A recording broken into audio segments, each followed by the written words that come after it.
안녕하세요. 박찬정 TV의 장영철의 경제직원 코너입니다. 벌써 문재인 대통령 임기가 절반이 지났습니다. 앞으로는 절반이 더 남았는데요. 그동안 문재인 대통령께서는 한 번도 가보지 않은 나라를 만드시겠다고 계속 공언을 하셨습니다. 그런데 지난 2년 반 동안 정말 우리나라는 한 번도 가보지 않은 나라가 된 것 아닌가 이런 생각이 듭니다. 많은 분들이 공감하실 것이라고 생각을 하는데, 자, 경제 정책은 사실은 그동안 거의 실패로 끝났다고 해도 과언이 아닐 것 같습니다. 일자리 정부에서 일자리가 많이 줄어들었고, 그 다음에 소득 격차가 크게 늘어났습니다. 그런데 외교나 안보 상황에서도 보면은 역시 최근에 일본과의 군사보호협정인 지소미아 관련해서 여러 가지 불협화음들, 또 한미 동맹이 정말 파열음이 나고 있다 이런 지적도 받고 있는데 어느 하나 잘 된 것이 없는 것이 아닌가 이런 생각이 들고 있습니다. 어떻게 보면 현 정부는 우리나라 경제가 이렇게 크게 발전하는데 크게 기여한 것은 별로 없는 것 같은데, 하여튼 지난 정부를 끊임없이 폄훼를 하고 우리나라의 대한민국의 정통성을 계속 부정하면서 정말 문자 그대로 우리나라가 한 번도 가보지 않은 사회주의 국가가 되지 않나 이런 걱정들을 많이 하실 것으로 생각이 됩니다. 문재인 대통령께서는 그동안 우리 경제는 잘 되고 있다, 올바른 방향으로 가고 있다. 그런데 그 다음에 집권층의 불공정, 조국 사태가 있었습니다. 최근에는 유재수 사건도 있었습니다. 어떻게 보면은 이런 사건들이 줄줄이 이어가고 있는데 이런 것들이야말로 공정을 표방하던 정부에서 일어나면 안 되는 일이 아닌가 이런 생각이 듭니다. 또 다른 부분에서 보면은 공공기관의 낙하산 인사를 그렇게 비판하더니 지금 정부에서는 공공기관 낙하산 인사가 훨씬 더 많아졌습니다. 또 한 가지 더 말씀드리면은 청와대 대변인이라는 분이 현직에 있으면서 정보를 이용을 한 것 같습니다. 재개발 투자에 자기 재산보다 훨씬 더 많은 빚을 내면서까지 투자를 한 이런 사건도 있었습니다. 어떻게 보면 현 정부가 총체적으로 불공정의 그 표본을 보여주고 있다. 이렇게 말씀드릴 수 있겠습니다. 그런데 왜 이런 경제가 잘 된다든지 공정을 얘기한다든지 왜 그렇게 하는 건가? 이런 게 일종의 선전 아닌가 이런 생각이 들 정도로 너무 심하지 않나 이런 생각이 듭니다. 지난번 11월 19일 날 국민과의 대화가 있었습니다. 대통령께서는 국민과 진솔하게 각본 없이 하겠다 이런 말씀을 하셨지만 현실에서는 다 각본이 있었던 것으로 드러나고 있습니다. 그런 내용이 언론에서 많이 비판을 받았습니다만은 이 국민과의 대화에서 특기할 만한 게 부동산 가격을 안정시키겠다 이런 말씀을 하셨는데 이 대목 역시 많은 사람들이 비판을 하고 있습니다. 왜냐? 현실은 현 정부의 집값 상승률이 역대 어느 정부보다도 높았기 때문입니다. 그리고 남은 2년 반 동안 더 높아질 가능성이 있다고 보는 것이거든요.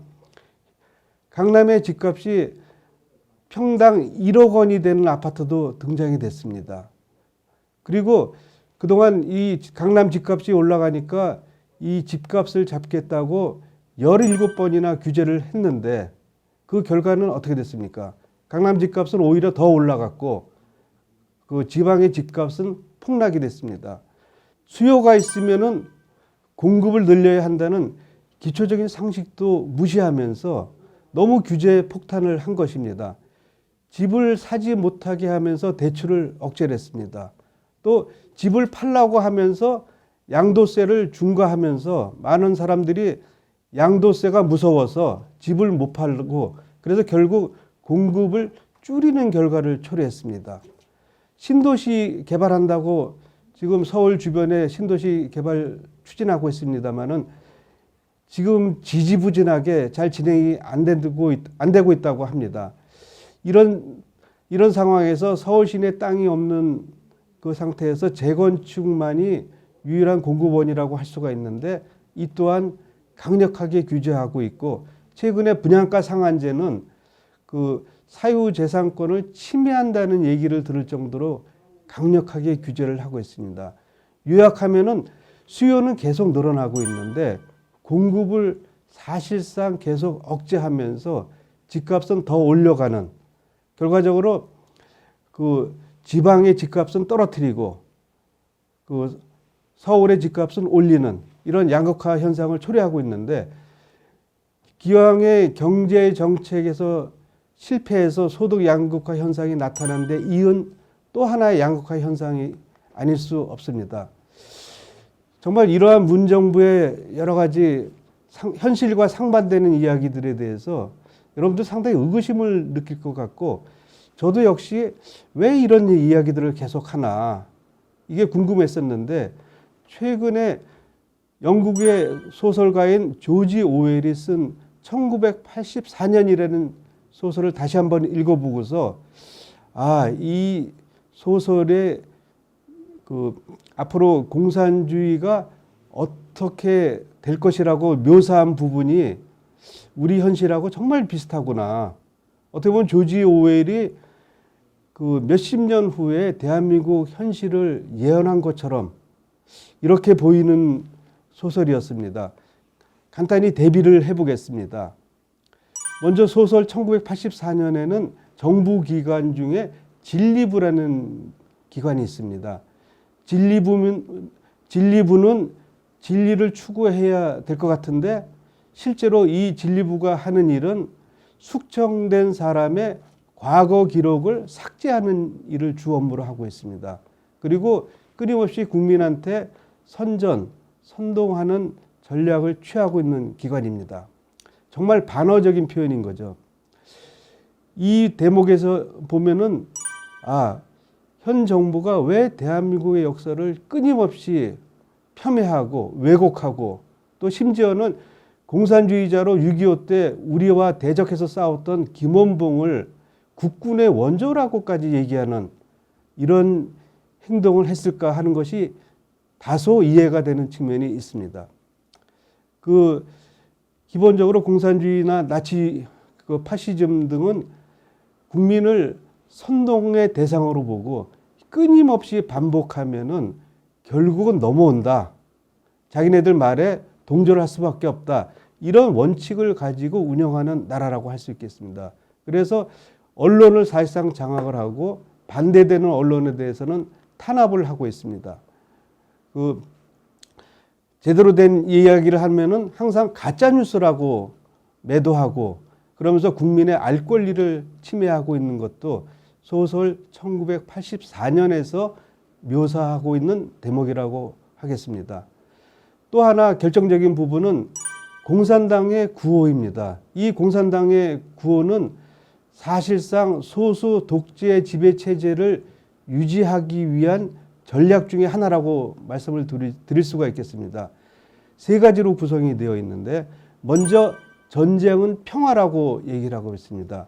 속내는 국민이 전쟁 비용을 부담하도록 만들어서 국민을 가난하게 만들어야지 재정권을 쥐고 있는 사람들이 이 가난하게 된 사람을 통제할 수 있다. 이런 이야기입니다. 최근에 우리 상황에서 보면은 소득 주도 성장 정책을 취하면서 실제로 많은 일자리를 없애버렸고 일자리가 없어지니까 특히 하위 계층의 소득이 많이 줄었습니다. 이 사람들을 위해서 정부가 재정에서 많은 소득을 보전을 해주고 있습니다. 비슷하지 않습니까? 또 하나의 구호는 자유는 구속이라는 구호가 있습니다. 사실은 우리가 경제 활동의 자유를 통해서 시장 경제가 확립이 되었고 시장 경제가 확립이 되면서 인류사에서 보기 드문 경제 발전이 일어났습니다. 그런데 이 경제 자유를 박탈을 하고 모든 사람이 재산을 증식을 못하도록 만들어야지 소수 지배 체제를 유지할 수 있다 이렇게 얘기를 하고 있습니다. 얼마 전에 북한에서 탈출했던 어민 두 사람을 북한으로 돌려보낸 사건이 있습니다. 이 사건은 유엔에서도 인권 침해로 지적을 하고 있고 여론이 들끓고 있습니다. 북한에 가면 어차피 다 처형할 줄 알면서 보낸 상황이라고 말씀드릴 수 있고 실제로 이 사람들이 처형되었다는 뉴스까지 있습니다. 결국 자유는 구속이다. 이런 인권 침해를 다반사로 하는 그런 나라를 만들어야 된다. 그래서 최근에 공수처에 대해서 이렇게 집착을 하는 것을 보면은 공수처가 혹시 국민을 탄압하는 무기로 쓰여지지 않을까 걱정하는 국민들이 많습니다. 검찰이 수사하는 것을 방해하는 목적으로 공수처를 신설하겠다. 이러면은 지금이라도 당장 포기하시기를 권고드리겠습니다. 또 하나 세 번째 구호입니다. 무지는 힘이라고 합니다. 아까 말씀드린 것처럼 가짜 뉴스를 매도로 하고 국민이 모르게 만들어서 결국 국민을 통치하겠다. 지금 북한의 실정이 그렇지 않습니까? 외부 뉴스를 차단하고 국민을 모르게 만들어서 독재 체제를 유지하자. 이런 전법을 우리나라에도 쓰겠다는 것입니다. 그러나 우리나라는 이미 70년 동안 자유민주주의를 한 나라입니다. 이런 자유민주주의를 한 나라에서 국민을 무식하게 만들겠다. 이런 전법이 과연 통하겠습니까? 최근에 자사고를 폐지하겠다고 발표를 했습니다. 공부를 더 열심히 하고 공부할 능력이 있는 아이들을 더 잘 키우자는 것이 하나의 자사고의 목적이라고 얘기를 할 수 있는데 이러한 자사고, 인재를 키우는 시스템을 없애고 모두가 똑같이 공부를 안 해도 된다. 최근 인원고등학교 사태에서 벌어지듯이 혁신고등학교는 학생들의 학력이 저하되고 그다음에 아이들이 미래를 대비하는 역량을 키우지 못하는 상황으로 만들고 있습니다. 아이들을 전부 무지하게 만들어서 자기네들 지배체제를 영속화시키겠다. 이런 일들이 백주대낮에 대한민국에서 벌어지는 일입니다. 이런 일들이 계속 벌어지면서 이제 국민들은 지쳤습니다. 남은 2년 반 동안 어떻게 살아야 되는가. 문정부는 지난 2년 반 동안 현실하고 다른 이야기를 끊임없이 이야기했습니다. 어떻게 보면은 거짓말이라고 할 정도까지 정말 끊임없이 이야기를 했습니다. 지금 말씀드린 조지 오웰의 소설 공산당의 구호를 보시면은 상당히 이해되는 측면이 있을 것이라고 생각을 합니다. 그동안 문재인 정부는 특히 북한에 짝사랑을 했습니다. 북한에 여러 가지 지원을 해야 된다. 그렇게 세계 곳곳을 다니면서 주장을 했습니다. 북한이 비핵화 의지가 있다고 설명하면서 규제를 풀어야 된다는 얘기까지 하였습니다. 그렇지만 최근의 상황을 보면 어떻습니까? 삶은 소대가리, 참 어떻게 보면 황당한 이야기인데 이러한 인격 살인적인 모욕까지 문 대통령은 지금 당하고 있는 실정 아니겠습니까?